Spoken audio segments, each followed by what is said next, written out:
Three reasons why you need a written agreement before renovating anybody's house. Whether you are a tenant looking to make improvements in a house, in a shop, or any building that is not your own, you need to make written agreement before writing them. And as a landlord that has not put his property in order, you also need a written agreement with the tenant intending to upgrade your property. This is because minor issues can often turn into bigger disputes. And sometimes verbal communication is not just enough. To landlords, I don't see any reason why somebody will spend his or her hard-earned money to renovate your building, and then after just a year or two, you would ask the person to leave the house. Because I believe as a grown-up person, you should lead with empathy. You should understand firsthand that money is not easy to be made. And I just don't understand why Nigerians, we are usually very used to being overly smart. It's not necessary. I remember one time, I think 3-4 years ago, I rented a house in VGC. There was no POP. In fact, this man had abandoned this property for years.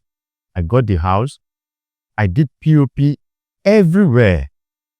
All the major renovations was done. And after a year, he told me his mother was returning to Nigeria, that he needed the place. I said, no problem. I don't have an issue with leaving your place. But you see, every other thing I can leave for you, this POP, if you don't refund me back my money, I will destroy it. And in all honesty, I was going to destroy it because I understand the pain it took to fix all of those things at that time. To tenant, under no circumstances are you allowed to destroy somebody's property. If you try to drag it and they try to make you look stupid that there was no written agreement, I believe sometimes, even if you believe there is no God, I want to say you should just leave things to God. My name is Paul Vincent, and today we're going to be looking at 3 very important reasons why you need a written agreement before renovating somebody's house. The first reason is it protects your investment. Renovating a property is an investment because it requires time, effort, and money.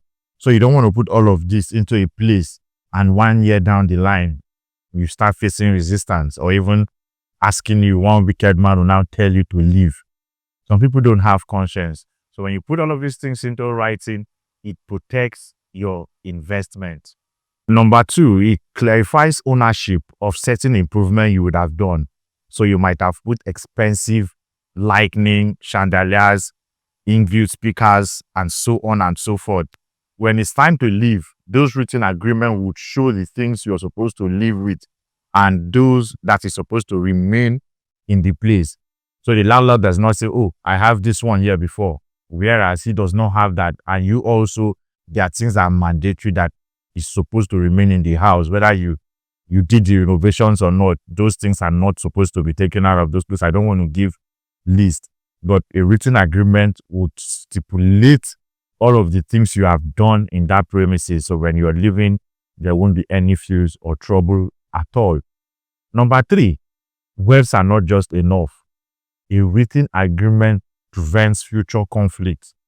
A written agreement also enhances future conflict. So in case one party wants to take the other party to court, you would have a written agreement. Verbal agreement, these people don't honor their words.